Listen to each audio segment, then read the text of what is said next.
frente e você não está mais no mesmo lugar.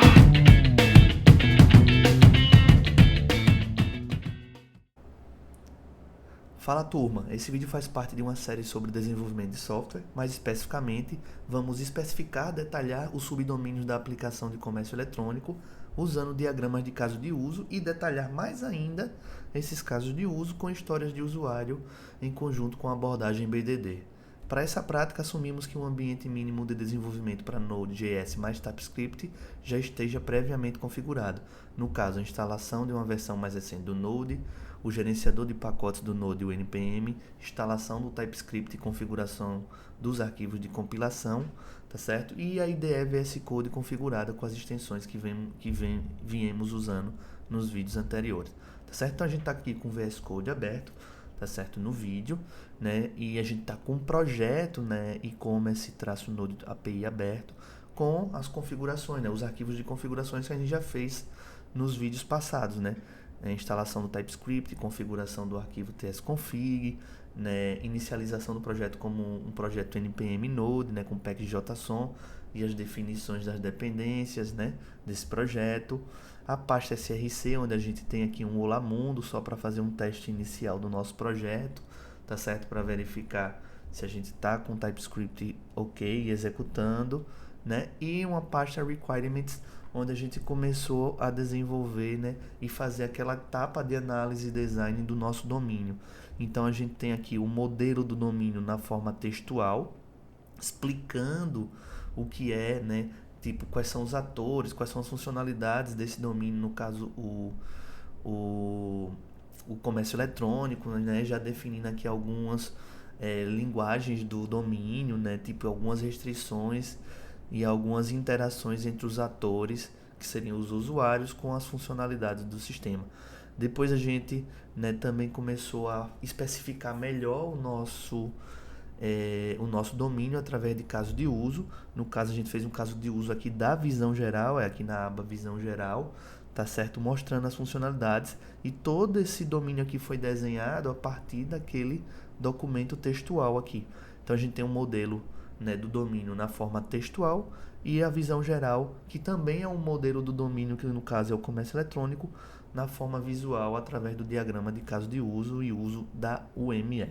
Beleza? Então a gente vai partir daqui, né? Como eu falei, a gente sempre vai partir de uma versão do código que está sendo executada e que está, né, ok, digamos assim. Beleza? Veja, a gente tem aqui o nosso subdomínio, né, o nosso domínio, comércio eletrônico, e alguns casos de uso que a gente precisa, né, para que o nosso sistema funcione e atender aquele problema que a gente definiu lá naquela parte textual. Então, preciso gerenciar usuário, gerenciar carrinho, gerenciar pedido, produto, categoria, tá certo? E o que é que a gente vai fazer hoje? Definir e especificar subdomínios, né? E a gente vai entender alguns conceitos que mostram por que é importante especificar esses subdomínios e algumas boas práticas e princípios que estão envolvidos nisso, até para o processo de desenvolvimento ser melhor, gerar um software de qualidade, né? Tipo, trazer reusabilidade do código, né? Melhorar a produtividade da equipe de desenvolvimento.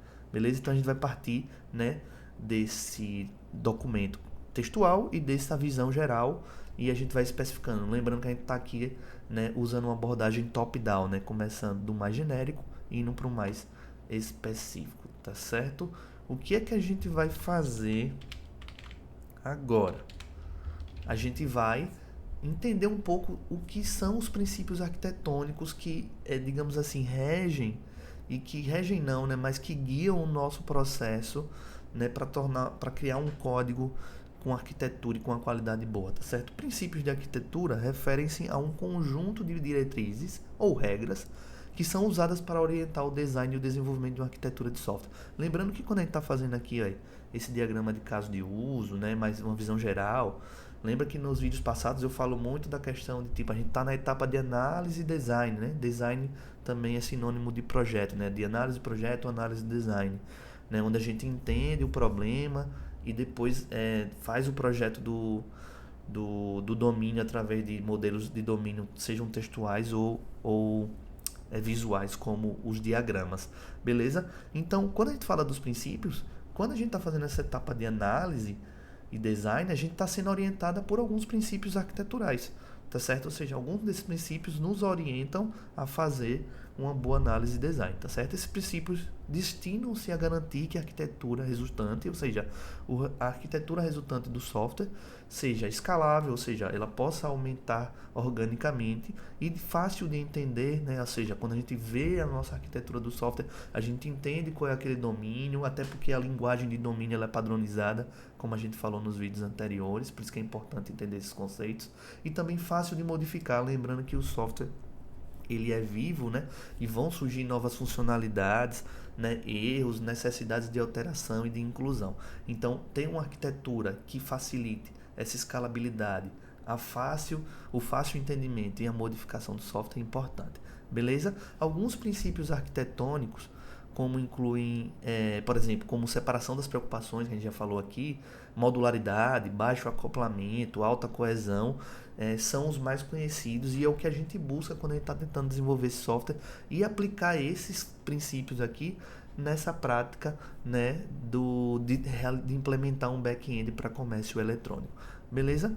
Além disso, os princípios arquiteturais, né, costumam ser usados em conjunto com padrões de design, que a gente também vai falar um pouco mais na frente, quando a gente estiver usando eles e dizendo quais são os motivos de usar aquele padrão naquele momento, né, mostrar os pontos fortes e os pontos fracos, tá certo? E a ideia do uso do padrão de projeto de princípios de arquitetura também é, de certa forma, trazer soluções reutilizáveis para problemas comuns, né? Ou seja, situações que desenvolvedores e equipes que desenvolvem software, principalmente softwares complexos, já passaram, que já resolveram de alguma forma e a gente acaba, né, usando essas boas práticas, esses princípios e esses padrões. Beleza?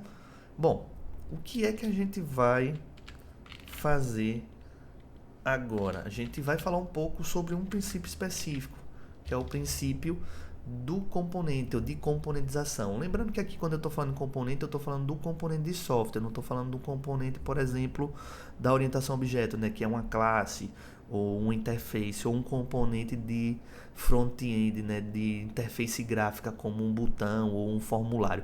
Estou falando de um componente de software, estou falando de um módulo, né, que tem um determinado conjunto de códigos ou pode ter um determinado conjunto de classes e interface para responder determinado caso de uso, né, do sistema. Então a gente pode até entender já aqui nesse diagrama que a gente está vendo aqui na tela, que esses casos de uso aqui mais genéricos de gerenciar, que a gente usou o verbo gerenciar para tornar mais genérico essa visão geral, né, para a gente ter uma visão geral do sistema, né, eles podem ser pensados como componentes de software que tem detalhes aqui dentro que a gente vai precisar especificar e detalhar em outros diagramas ou em outras técnicas, como a gente vai ver mais na frente. Tá certo? Então veja, o princípio de componente na arquitetura de software refere-se a diretrizes para projetar e implementar componentes de software que sejam modulares. Então a gente quer criar módulos no nosso sistema, tá certo? Por quê? Para que a gente possa reutilizar melhor esses códigos, né? Ter aquela fácil entendimento do código, ou seja, se eu tenho módulos, eu consigo, né, ler esse código, principalmente os desenvolvedores que chegam na equipe novas ou outros, né, outras pessoas que precisam entender aquele software, testar o software, que a gente vai ver depois, né, que é uma coisa importante, principalmente testes automatizados, e manter, né, que é uma das etapas do processo de desenvolvimento de software, que também a gente fala que é muito importante, né, a manutenção do software, tá certo? Então, se a gente faz um software seguindo princípios arquitetônicos, principalmente esse princípio do componente, a gente atende esses pontos. Então, quando a gente aplica bem esse princípio da componentização do software, né, ou seja, tornar o software modular, a gente consegue ter alta coesão, tá certo?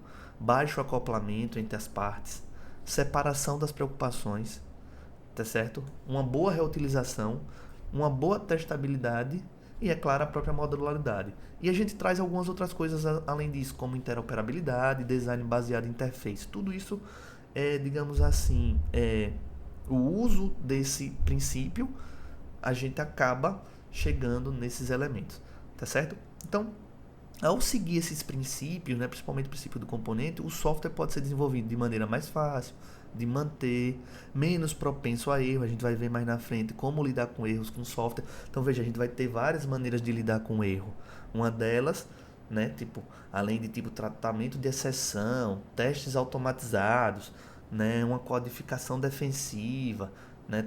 Trabalhar, por exemplo, programação em pares, uma série de técnicas para lidar com erros e manter a qualidade do código. A gente sabe que a arquitetura do software, né, também propicia a forma como ela é criada, se ela tiver qualidade, menos propensão a erro. Então, seguir um princípio do componente, né, buscando separação das preocupações, reutilização, modularização, acaba facilitando e tornando o nosso software menos propenso a erro, tá certo?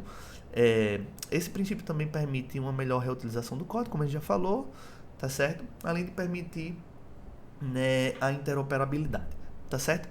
Mas desse princípio específico, a gente vai falar um pouquinho mais, de forma mais detalhada, sobre modularidade, tá certo? O que é a modularidade, né? Modularidade nada mais é do que uma estratégia usada em diversos processos produtivos, né? Não só no processo produtivo de desenvolvimento de software, viu, pessoal? A gente está falando aqui de desenvolver um software, mas, por exemplo, quando eu estou fazendo um processo produtivo de uma casa, né, que é uma coisa fixa, que é uma coisa concreta, eu estou ali num processo produtivo, né, de criar os quartos, né? Veja, a gente tem toda a análise de design de criar uma casa, né, qual é a casa que a gente quer, uma casa para 3, 4 pessoas, tem criança, precisa de área verde. Isso é análise do problema do domínio, né? Design, projetar aquela casa, né? Como é que vai ser, né? O lado do sol, tipo, aproveitar a iluminação, aproveitar a ventilação, tá certo? Essa é a parte do design, onde entra também diagramas, né? No caso, as plantas baixas, né? Como a gente vem fazendo analogia aqui dos diagramas que a gente usa com as plantas da engenharia civil. E dentro desse modelo produtivo, né, desse processo produtivo da casa, a gente tem modularidade, né? Então vamos, por exemplo, durante o projeto a gente vê que tem 3 quartos, mas a gente só tem dinheiro para 2, então faz esses 2 primeiro. Como está modularizado, fica mais fácil, tá certo? Então esse conceito da modularidade também se aplica ao processo produtivo de desenvolvimento de software, tá certo? Então a ideia principal é utilizar os mesmos componentes de software em diversos produtos, né, para reduzir custo de produção, no caso a produção do software aqui. A modularização de programas ou software, juntamente com outras técnicas de programação, integram o ferramental para a elaboração de programas visando principalmente aspectos de confiabilidade, legibilidade, manutenção e flexibilidade. Veja que esses termos que eu falei agora são requisitos não funcionais do software, né? O que são os requisitos funcionais? Ou seja, por exemplo, aqui a gente vê no diagrama, o requisito funcional é o requisito que atende ao meu problema do domínio, ou seja, eu preciso vender produtos de cama, mesa e banho através de um comércio eletrônico, né, via varejo, tá certo? Usando o modelo B2C, e aí eu preciso gerenciar pedido, gerenciar carrinho, e essas são as funcionalidades, esses são os requisitos funcionais. Mas o meu software ele precisa ser confiável, legível, manutenível, flexível, escalável, seguro, tudo isso são requisitos não funcionais importantes também. Então veja que aplicar os princípios arquitetônicos, princípios principalmente da componentização, mais especificamente buscar a modularidade, né, traz também, né, naturalmente esses aspectos de requisitos não funcionais que a gente falou agora. Beleza? Bom, então vamos um pouco mais para a prática, porque o que a gente vai fazer hoje, né, é definir subdomínios, tá certo? Definir subdomínios da aplicação com casos de uso. Então a gente tem aqui domínio, o domínio geral da aplicação, a visão geral, mas a gente vai definir subdomínios para tentar modularizar melhor esse software. Porque com essa modularização, como eu falei, a gente atinge todos esses benefícios que a gente já falou, né? Além de facilitar, por exemplo, aqui a priorização do que a gente pode começar a desenvolver, por exemplo. Beleza? Então vamos lá. Eu tenho aqui a aba da visão geral e eu vou criar aqui, já tem na verdade uma nova aba, que ela está vazia aqui, e eu vou definir essa aba aqui como sendo subdomínio do catálogo. Aí você vai me perguntar, né? Professor, mas a gente não tem no nossa linguagem do domínio o nome catálogo. Se a gente for lá no nosso documento textual, aquele modelo textual do projeto, a gente não tem isso, entendeu? Mas e por que a gente então tá chamando essa aba de catálogo, né? Se a gente for no nosso diagrama de caso de uso também, a gente não tem na visão geral, a gente não tem o nome catálogo, mas aí a gente fala o quê? Né? Tem um conceito que a gente chama de coesão, né? Tipo, quando os elementos daquele domínio estão coesos, né? E estão acoplados, né? Ou seja, como eles estão ligados, intimamente ligados. Então, quando eu falo aqui, ó, nesses dois casos de uso, gerenciar produto e gerenciar categoria, eles basicamente estão muito acoplados, porque um produto tem uma categoria. A categoria ela não existiria se não tivesse produto, tá certo? Isso quando a gente está falando em conceitos de programação orientada a objeto, a gente fala aí que isso aqui é uma composição, né? Ou seja, eu não teria lógica de ter uma categoria separada, manter toda a categoria se não tivesse produto, porque a ideia de gerenciar categoria é poder adicionar ela a um produto, tá certo? Então, com essa questão da coesão e do acoplamento, a gente percebe aqui, né, que tipo, a gente vai ter um módulo, uma modularização aqui, um subdomínio chamado catálogo, que engloba tanto o gerenciar produto como o gerenciar categoria. Então isso é interessante porque isso vai ser mais com prática, viu, pessoal? Nem todo, na hora que você está desenhando um caso de uso mais genérico, uma visão geral do seu domínio, nem todo caso de uso desse vai se tornar um módulo específico. Eles podem estar, né, esses casos de uso aqui podem se juntar em um módulo, né, que tenha mais acoplamento. Então veja, a parte do pedido provavelmente vai ser um subdomínio só de pedido, ou seja, um módulo, uma modularização só da parte de pedido. Mas a parte de produto e categoria não teriam sentido esses subdomínios estarem separados, tá certo? Então, produto e categoria, tá certo? Vão ser um subdomínio que a gente chama de catálogo, ou seja, o catálogo do produto e das categorias. Então, criei aqui um diagrama de caso, ou vou criar um diagrama de caso de uso aqui, mas criei uma aba, e aí veja que a gente está especificando e fazendo um modelo top-down, né? Visão geral, com caso de uso, vou especificar melhor esse subdomínio aqui, né? Do catálogo, beleza? E aí a gente vai fazer o quê, né? Usando aqui a extensão draw.io.integration, né? Deixa eu salvar aqui só. A gente vai usar aqui, ó, os shapes, né? As formas da UML 2.5 e a gente vai, né, definir aqui esse subdomínio. Vou usar esse shape aqui, puxar para cá. Veja que é o mesmo shape que eu usei aqui, tá certo? Só que aqui ele definiu a fronteira do domínio todo. E agora eu vou definir a fronteira desse módulo aqui dentro do software, certo? Por isso que é interessante a gente entender o modelo top-down, porque isso que a gente vai estar fazendo aqui está dentro do domínio como um todo, tá certo? E aí a gente vai chamar isso aqui, até para ficar mais fácil, né? Vou chamar isso aqui de subdomínio do catálogo, tá certo?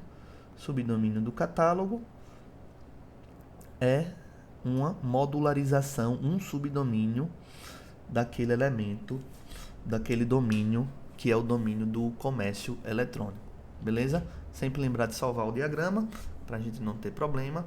Bom, feito isso, a gente vai definir o ator. Veja, quais são os atores? Olha, a gente já pode até usar os outros diagramas, viu? Pessoal, a gente faz diagrama para a gente usar, né? É óbvio que manutenção de diagrama, de documentação é sempre muito complexa e existem muitas, né, contradições no uso, no desuso, mas quando a gente faz uma representação visual é para a gente poder utilizar, até para entender melhor. Então, eu vendo aqui, se meu subdomínio do catálogo é gerenciar produto e categoria, e eu só tenho relação, interação com o ator do administrador, então eu posso até clicar aqui, copiar esse ator de administrador e colar, né, ele aqui dentro. Já estou até reaproveitando também dentro do mundo do diagramas alguns elementos que eu já tenho usado, tá certo? Então, só o administrador, veja que cliente em nenhum momento faz isso, e também não preciso levar essa herança, né?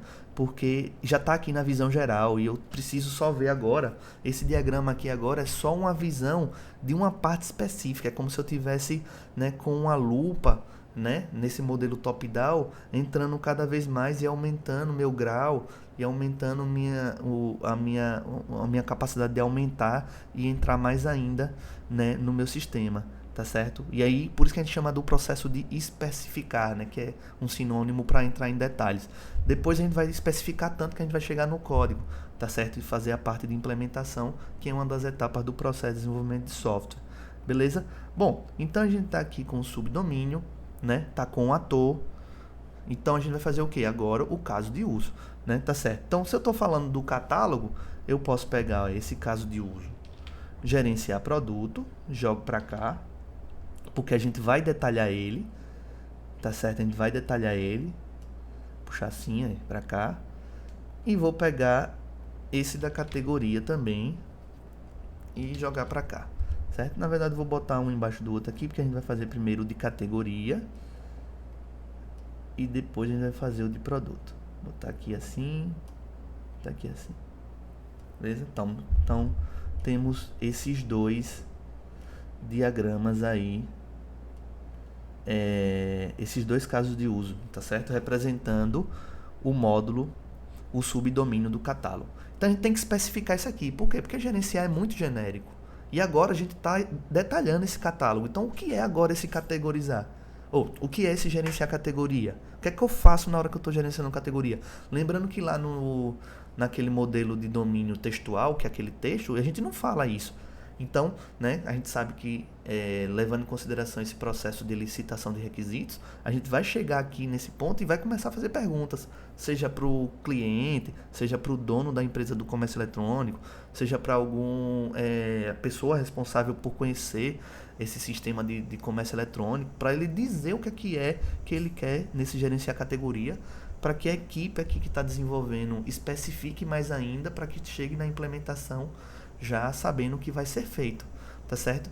Então veja, mais uma vez a gente está aqui, ó, a partir de um modelo de visão geral, a gente mapeou um submódulo de catálogo e a gente só está vendo ele aqui agora. E agora a gente vai especificar isso aqui, indo do mais genérico para o mais específico. Então a gente fez aqui, ó, definimos o subdomínio da aplicação, né, um dos subdomínios, que é o subdomínio do catálogo, e vamos começar agora a especificar, certo? Mas antes disso, eu só vou fazer uma introdução aqui, né, dos conceitos teóricos do que é coesão e acoplamento, para explicar essa parte do subdomínio, né? A ideia por trás de coesão é não misturar responsabilidades para evitar que a unidade de código fique sobrecarregada. Ou seja, eu quero que o meu módulo de catálogo só fique responsável pela parte de categoria e produto. Então, se eu tiver alguma coisa a acrescentar em categoria e produto, ou alguma alteração pedida pelo cliente, ou alguma alteração pedida pelo dono do software que está comprando o software, ou necessidade de alteração por questões legislativas, né? Tipo de Ministério da Fazenda, de imposto, ou de tipos de produtos que não podem ser vendidos, eu sei que o meu subdomínio do catálogo é quem lida com essas responsabilidades de gerenciar categoria e produto. Então não precisaria nem ir nos outros subdomínios. Isso facilita a manutenção de código, tá certo? E aí evita misturar responsabilidades. Catálogo responsável por categoria e produto, tá certo? E evita essa sobrecarga, ou seja, o meu catálogo só trabalha com isso. Meu catálogo não vai trabalhar com nada de pedido, com nada de usuário, tá certo? E isso tem que ser respeitado, isso, né, para a gente atender os princípios arquitetônicos, né, e alcançar aquelas questões de alta coesão, modularidade, baixo acoplamento, né, reusabilidade do código, testabilidade, tá certo? Na engenharia de software, o acoplamento ou dependência, né, entre os elementos é o grau de interdependência entre os módulos de software. Então vamos lá. Quando eu falei que eu estava definindo um subdomínio do catálogo, eu falei que o gerenciar produto, o categoria, era uma coisa que dependia muito do produto, né? O produto depende muito da categoria e eles dois estão intimamente ligados, né? Não existiria categoria se não existisse produto, porque eu estou criando a gerência da categoria porque eu preciso adicionar categoria no produto em algum momento, certo? Ah, não tenho produto, então para que eu tenho categoria se eu não vou vender produto nenhum? Então eles estão interdependentes. Isso é acoplamento, tá certo? Um sistema, a gente busca o baixo acoplamento, a gente não quer que tudo fique muito bem acoplado, né? Categoria, produto, pedido, né? A gente quer que os acoplamentos sejam baixos, ou seja, aqueles que são necessários. Categoria e produto tem um acoplamento baixo e necessário, tá certo? É uma coisa natural, assim como uma sala tem que ter uma porta, uma casa tem que ter uma janela, tá certo? Uma disciplina tem que ter uma nota. São acoplamentos necessários, senão a gente não consegue representar as relações, né, dos objetos do mundo real no código, tá certo? Mas então assim, a gente não faz um sistema sem acoplamento nenhum, a gente tende a trazer o baixo acoplamento. E está coeso porque a gente criou um subdomínio do catálogo. Então o catálogo, a coesão dele é a responsabilidade dele, né, que tem a ver com coesão, né, é lidar com categoria e produto. Se a gente coloca aqui qualquer coisa de usuário, de gerenciar pedido, gerenciar endereço da entrega, por exemplo, já vai estar perdendo a coesão, vai estar diminuindo a coesão, tá certo? Então a gente sempre está buscando alta coesão e o baixo acoplamento. Então depois dessa parte um pouco mais teórica, aqui só para complementar, a gente vai falar o que? Especificar, né, esses casos de uso aqui, ó, que a gente já tinha criado na visão geral, né? Porque o que a gente está fazendo agora é especificar todo o subdomínio do catálogo. E aí o que é que a gente vai fazer, né, para especificar esses casos de uso? Primeiro, especificar o gerenciar categoria, tá certo? Bom, dentro do diagrama de caso de uso, a gente tem, né, aí alguns elementos, né, do próprio ML que facilitam a gente a criar extensões, digamos assim, né, do que esse caso de uso quer, que é o próprio extend, que a gente chama, tá certo? O que é o extend no caso de uso, tá certo? Isso é a definição da própria UML, viu, pessoal? Vocês vão ver com mais detalhes de engenharia de software. Quando um caso de uso B estende o caso de uso A, vamos tomar o caso de uso A aqui, gerenciar categoria, significa que quando o caso de uso A for executado, que é o gerenciar categoria, o caso de uso B poderá ou não ser executado. Então, assim, quando eu estou gerenciando categoria, o que é que eu posso estar fazendo? Criando, alterando, deletando uma categoria, listando a categoria. Quando eu estou gerenciando, eu estou fazendo todos esses 4 elementos ao mesmo tempo? Talvez sim, dependendo de como está sendo feito, ou como o seu sistema precisa ser feito, mas a maioria das vezes, e é mais naturalmente, que não. Então, quando eu gerencio categoria, eu posso estar... A minha gerência é só a listagem. Entendeu? O termo gerenciar é genérico. Então, quando eu estou listando, eu estou gerenciando de certa forma. Quando eu estou deletando, eu estou gerenciando. E isso não precisa ser executado ao mesmo tempo. Então, a gente vai usar esse conceito de extend para especificar mais ainda, né, esse caso de uso. E o caso de uso, o extensor, né, que a gente vai criar agora, né, pode ou não ser executado pelo estendido que vai ser gerenciar a categoria. No caso, a gente vai usar aqui o conceito de extend, como eu falei. Beleza? A gente vai usar aqui especificidades da própria UML para fazer isso. E aí, quando a gente está falando disso aqui, a gente vai entrar em outro conceito, que é o conceito de CRUD, né, que é um acrônimo de inglês para Create, Hide, Update e Delete. Tá certo? Que são 4 operações básicas que geralmente a gente executa aí nas bases de dados relacionais, né, nos bancos de dados que recebem a linguagem SQL, tá certo? Então, create, criar, read, consultas, né, que são os SQLs, uma lista, né, com condicionais, atualizar, que é o update, e destruir dados, que é o delete. Tá certo? Então, basicamente, quando a gente está gerenciando alguma coisa do domínio, uma categoria, um produto, um pedido, um usuário, um endereço, né, um carrinho de compras, a gente vai executar essas operações. É assim, quase todo software tem CRUD, tá certo? Quase todo não, a maioria deles tem CRUD e quase tudo é CRUD, né? Às vezes tem coisas mais especializadas, mas o CRUD geralmente é a base, porque são baseados nessas 4 operações básicas, né, da manipulação de dados numa base de dados relacional, tá certo? Então, vamos lá criar esses casos de uso mais específicos. Então, vou copiar aqui e colar e vou chamar aqui de criar categoria, certo? Por quê? Porque eu tô, como eu disse para vocês, especificando esse gerenciar aqui, detalhando mais ainda ele. E como eu falei, né, a gente vai fazer o extend, ou seja, a gente vai dizer que esse caso de uso extensor estende o gerenciar. Então, quando eu estiver gerenciando, eu posso estar criando, tá certo? E aí a gente vai usar, aqui dentro da UML, a gente já tem uma setinha específica para o extend, que é essa aqui, Aqui no shapes do UML 2.5, a gente já tem uma setinha, extends. Vou pegar ela aqui, puxar para cá, e a pontinha dela, né, fica aqui, e onde tem a setinha aponta para cá, tá certo? Então tá dizendo que o criar categoria estende o gerenciar categoria. Quando eu estou estendendo, eu estou especificando, tá certo? Então, quando eu estiver gerenciando categoria, eu posso estar criando a categoria, tá certo? E aí a gente pode agora fazer todo o movimento do CRUD aqui, criar. Depois do criar, vou já criar os 4, né, que já que CRUD é um acrônimo, então tem criar categoria, né? Tem criar categoria, aí vamos ter o recuperar categoria,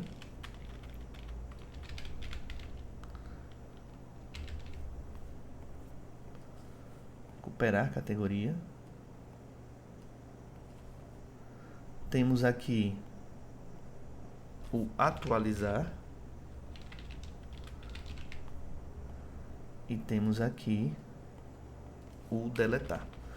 Percebam que isso aqui, né, se a gente entregar esse diagrama para um desenvolvedor, né, tanto a visão geral como a visão do subdomínio do catálogo, a gente já dá dando mais detalhes do como ele vai fazer a implementação do código, né? Mesmo ele não sabendo ainda, por exemplo, qual é a linguagem que ele vai utilizar.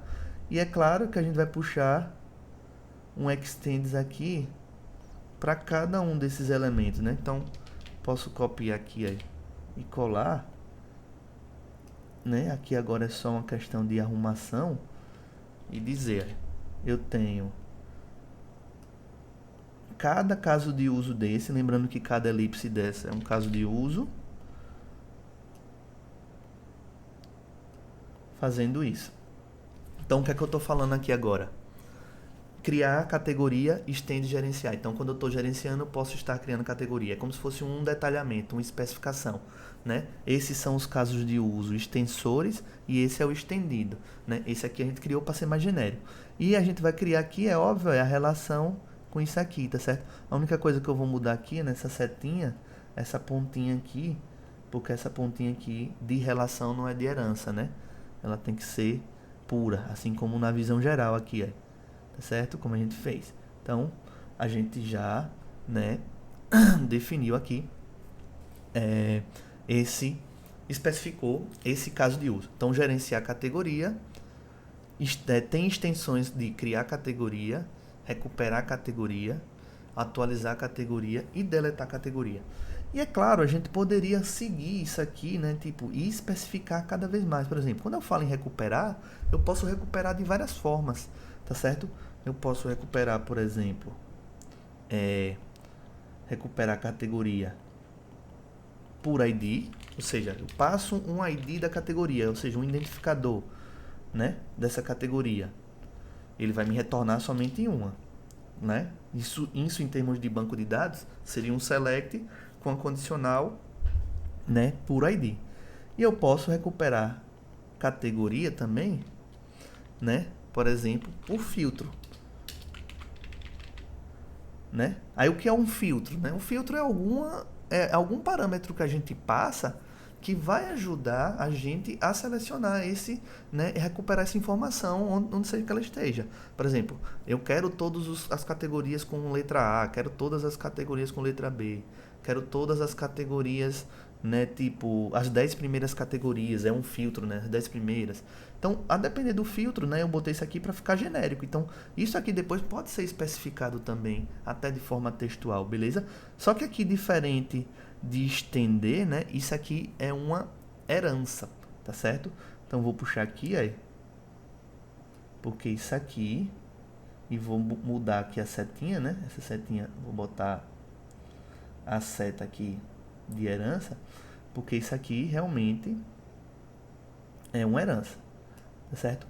Ou seja, recuperar categoria por ID herda do recuperar categoria, tá certo? Né? Então, aqui é a mesma coisa, né? Eu vou puxar daqui para cá. Beleza. Eu vou tentar deixar tudo bonitinho aqui num ponto só. Pronto. E aí a gente tem herança entre recuperar categoria por ID e recuperar categoria por filtro, tá certo? Assim também a gente pode especificar. Não vou especificar mais por isso, que aqui a gente já consegue fazer muita coisa, né? Eu já sei que o meu gerenciar categoria, eu vou ter que implementar as extensões, né, que são necessárias. E aí, como eu falei, quando eu estiver fazendo o gerenciamento da categoria, eu posso estar fazendo ou não esses casos de uso. Eu posso estar recuperando e atualizando, criando e deletando, tá certo? Ou só recuperando, ou só atualizando. né? Eles esse elemento do extend indica isso. Já o recuperar categoria aqui, né, são heranças. Beleza? Qual é o próximo passo? O próximo passo, depois de especificar toda essa parte da categoria, é claro, é especificar a do produto, pessoal, né? Porque a gente já fez aqui a da categoria, a gente vai fazer o do produto. E o do produto, pessoal, a gente vai seguir o mesmo padrão. Só vou aumentar aqui um pouco, porque senão não cabe tudo na tela, né? Mas basicamente a gente vai fazer isso aqui, ó. O CRUD também, só que no caso de categoria, tá certo? Ou de produto, então a gente vai criar produto. No caso o ator, né, que é o administrador, viu? Criar produto. Depois recuperar produto também. Outra coisa também que a gente vai fazer, atualizar o produto.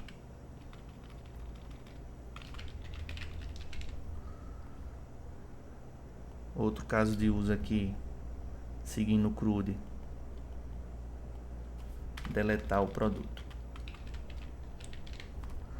Bom, e claro, colocar aqui os extends, tá certo? Enquanto eu vou colocando aqui os extends, deixa eu só copiar para cá.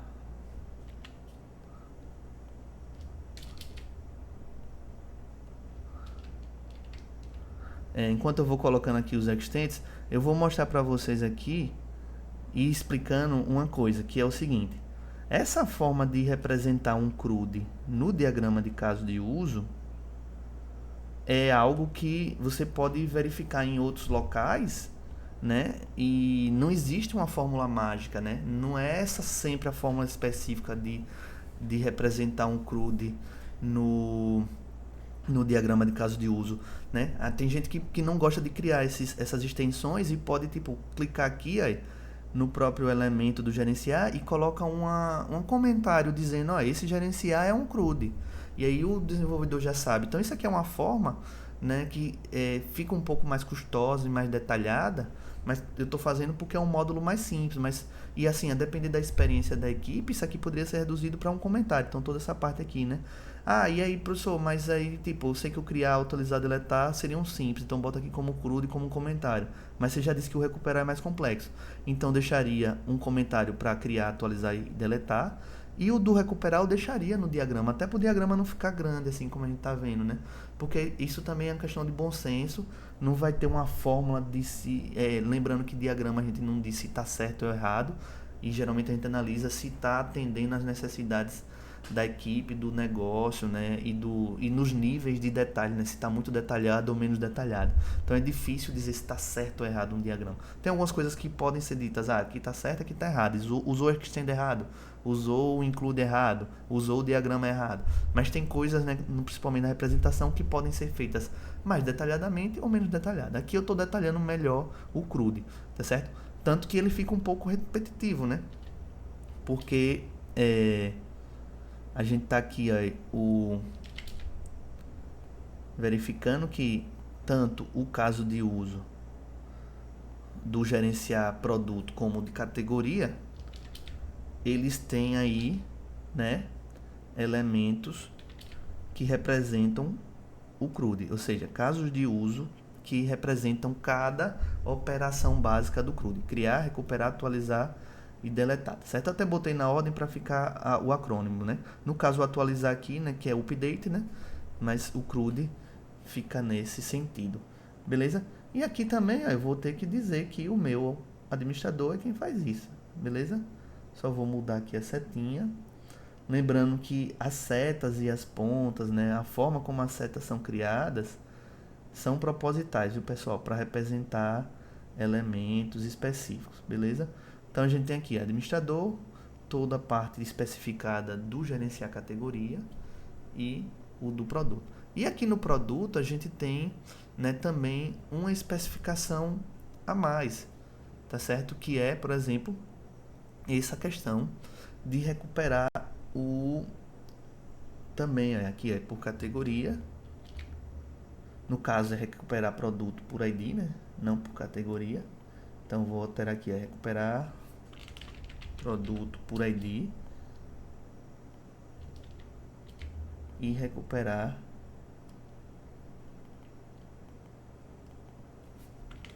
produto por filtro, tá certo?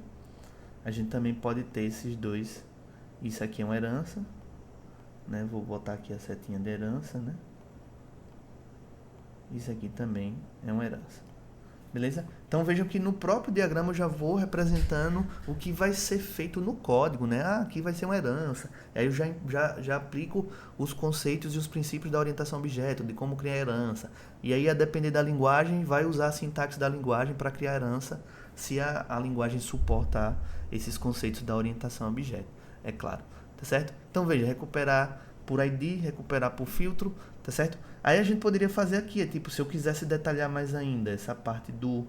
O que é se recuperar por filtro, professor? No caso do produto. Poderia, tipo, se for querer mais detalhes, né? Tipo, se for necessário nesse momento, eu poderia dizer aqui, ó, que esse recuperar produto aqui, por filtro, seria recuperar o produto, né? E esse filtro seria recuperar por categoria. Um dos filtros possíveis seria, por exemplo, todos os produtos com a letra A. Ou um filtro que eu... Aí veja, professor, por que você não bota todos os filtros possíveis aí no diagrama? Questão de bom senso, tá certo? A gente talvez coloque no diagrama aquele que seja mais importante para o sistema. E aqui eu estou deduzindo que uma das coisas que a minha tela, né, que o meu sistema vai precisar, que o cliente precisa toda hora, é recuperar produto por categoria. Quero ver cama, quero ver mesa, quero ver banho. Por isso que eu defini ele aqui no diagrama. Não é que os outros não existam, tá certo? Mas ele talvez seja o mais importante e como está no diagrama, ele acaba, né, ganhando uma certa relevância. Beleza? E aí outro caso de uso que vai ser estender o gerenciar produto é o adicionar categoria ao produto. Eu vou até botar ele um pouco mais afastado aqui, que eu vou botar aqui, ó, adicionar categoria.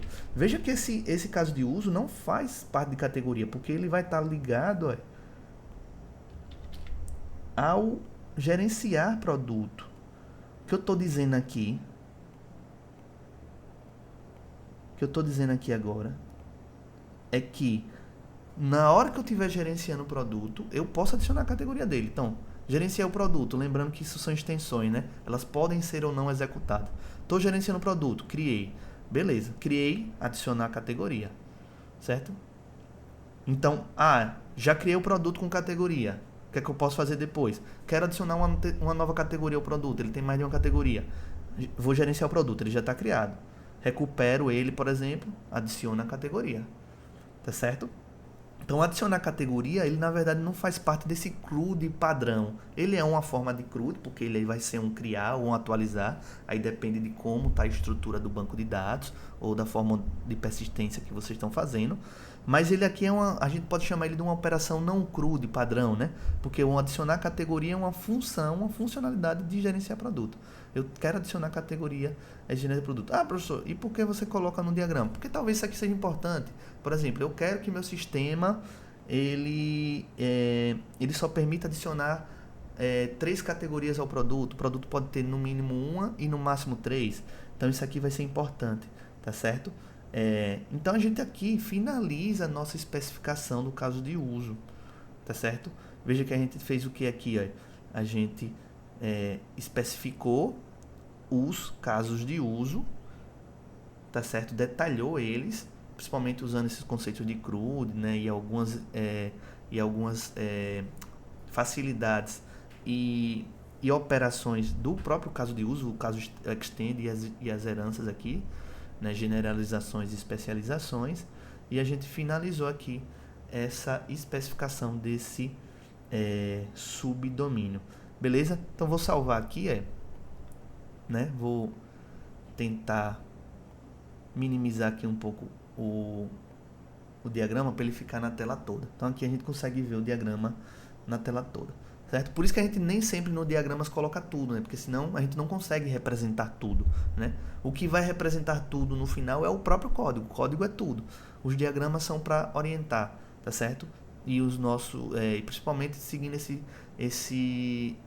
essa abordagem de desenvolvimento, né? Essa estratégia que é o desenvolvimento dirigido ao projeto, né? E depois outras abordagens que a gente vai acumulando e trazendo para vocês. Beleza? Indo para as considerações finais do vídeo, o que é que a gente fez aqui, né? Separou preocupações, modularizou, tá certo? Entender um pouco dos princípios arquitetônicos e por que eles são importantes para tornar o nosso código um código de qualidade, né? Principalmente o princípio da componentização, né? No caso, a componentização do software, né? A gente aqui pensou no componente catálogo, né? Nem sempre, né, cada equipe, cada desenvolvedor vai trabalhar de forma diferente essa questão de como, né, vai lidar com o subdomínio, né? Eu gosto muito de trabalhar dessa forma, né? De pensar os casos de uso mais genéricos e depois separar os subdomínios, né? Eu sei que, por exemplo, a parte de usuário de pedido, né, vão ser subdomínios específicos, mas produto e categoria se juntou num subdomínio chamado catálogo. E aí eu especifiquei toda essa parte do catálogo aqui, tá certo? E aí a gente vai fazendo isso sucessivamente, pessoal. Depois pode ir para a parte de pedido, para a parte de carrinho, criando abas específicas para isso, fazendo a aplicação desse modelo top-down. Tá certo? A gente explicou um pouco de modularidade e como a modularidade é boa, por exemplo, para tornar nosso código legível, entendível, manutenível, né, escalável, e também trazendo alguns conceitos, né, que são conceitos de requisitos não funcionais, por exemplo, confiável, seguro, tá certo? E aí a gente fez, né, alguns detalhes de casos de uso, e a gente mostrou também aqui o extend, né, também tem o include, que a gente ainda não usou, e as generalizações, beleza? Então, valeu, até o próximo vídeo.